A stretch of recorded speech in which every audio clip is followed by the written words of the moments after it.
We are so delighted every morning, feeling the love of Jesus in our hearts, in our lives, and expecting good, very, very good things to happen to us bawat araw. Palakpakan natin ang Panginoon.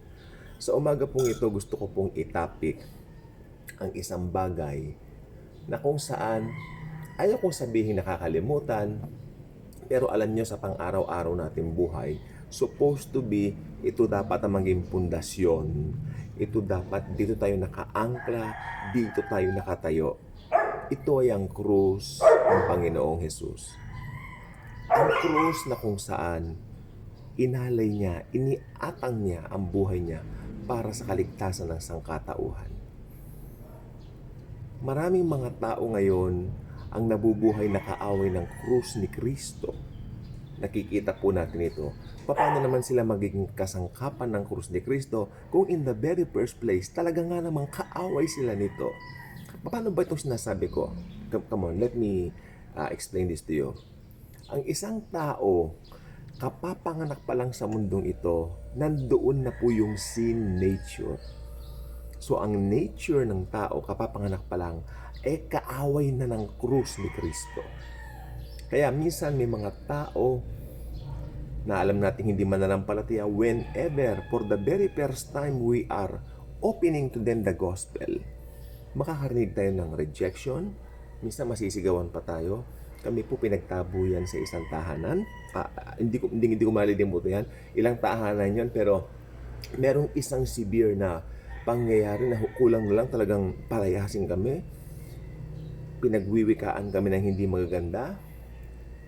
At it's so sad. People are reacting that way towards the cross of Christ. Dito makikita na sila ay kaaway ng krus ni Kristo. Pero si Kristo mismo, inaanyayahan sila na maligtas sa ginawa niya sa krus. In the first place, ibalik natin 2,000 years ago sa Kalbaryo.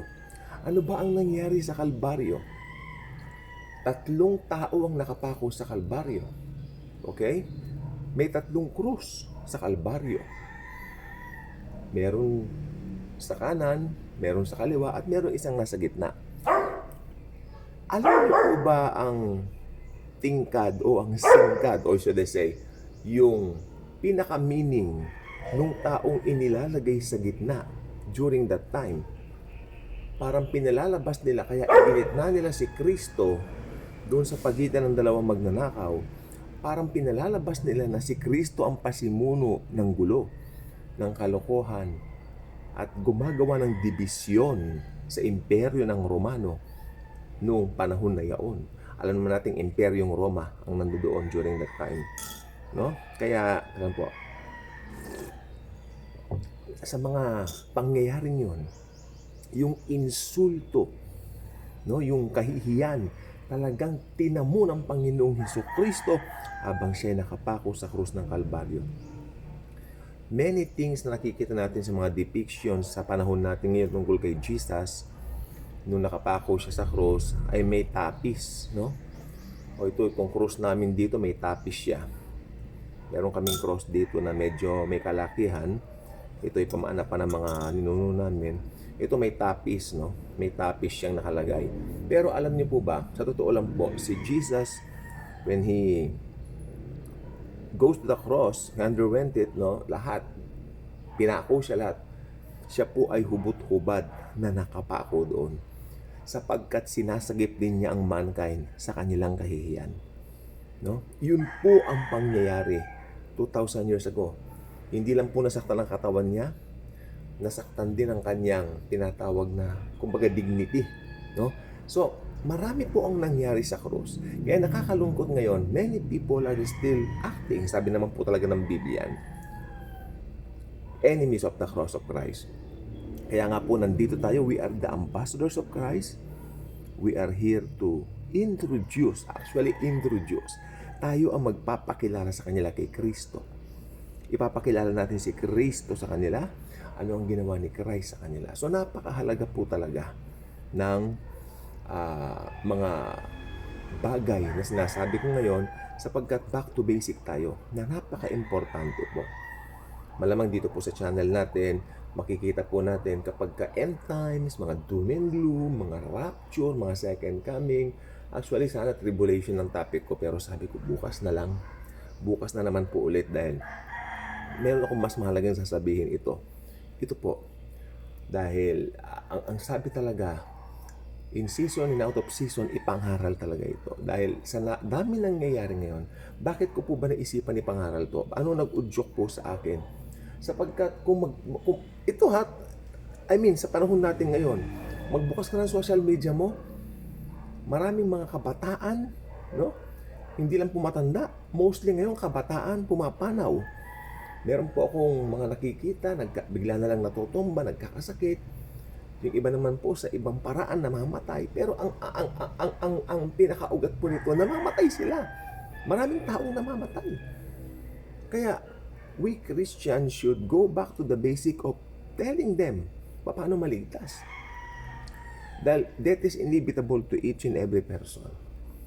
Naalala po ninyo yung sinabi doon sa Bible, parable si Christ, sabi niya, may isang mayaman na lalaki na sobrang dami ng kanyang kayamanan, hindi na po niya alam saan niya ito ilalagay. Sabi niya, ay magtatayo ako ng barns, pag sobrang dami na, aalisin ko yung iba, magtatayo uli ako, dito ko ilalagay para madami na. No? Para may pagsisidlan pa. Ibig sabihin, sa dami ng kayamanan niya, wala na siyang pagsisidlan. At hindi man lang sumagi sa isip niyang mamigay, di ba? Talagang sabi, ilalagay ko dito, ganyan, ganon. At sasabihin ko sa aking sarili, hoy sarili ko, mayaman ka na. Sabi ng Panginoon sa langit, ikaw na hangal, this night I will take your life. Your life will be taken, and those things that you gathered for the long period of time, pag-aaway-awayan lang. That's nonsense. That's vanity of vanities. The need for preaching the gospel of grace ni Jesus, kaya season, kaya out of season, sabihin mo. Lalo na po ngayon. Naudyukan lang po ako, sabi.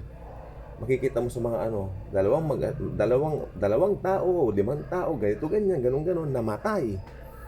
Makita mo yung mga edad, ang babata. Tapos yung ibang nangyayari mga karahasan na involved, mga kabataan, namamatay din, di ba?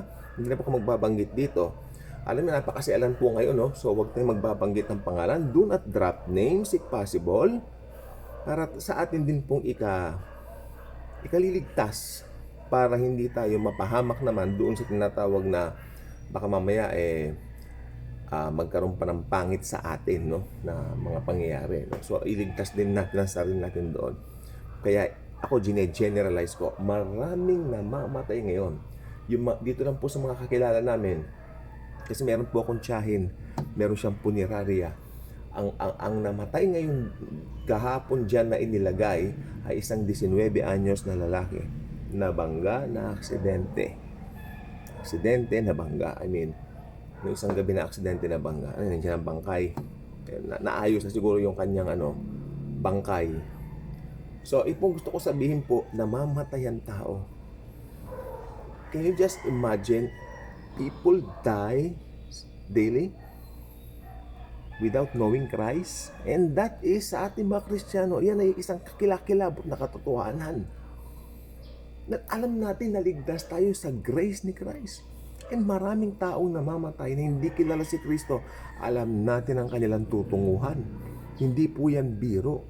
Kaya nga po, we are the ambassadors of the Lord Jesus Christ for them to tell them that they need Jesus. Don't worry po, tutuloy ko po yung tribulation topic ko. Ano po? Kaya lang yung urgency of sharing the good news. Talagang, remind ko lang po kayo. Isabi nyo na po. Tell them about Jesus. Tell them that Jesus is the only way. Ka-good vibes na ba kayo? Kung hindi pa, maging ka-good vibes na by clicking that subscribe button. Dito po sa Daily Good Vibes, walang ibang bida kundi si Jesucristo at yung ginawa niya sa krus ng Kalbaryo. Ito lang po talaga ang magdadala sa atin ng kaligtasan at magdadala sa atin tungo sa buhay na walang hanggan. Sapagkat si Jesus lamang po ang tanging daan sa langit at wala na pong iba. Not your religion, not your good works, at lalong-lalo na hindi ang mga ano bang pwede mong gawin na mga bagay na mabuti. Thank you.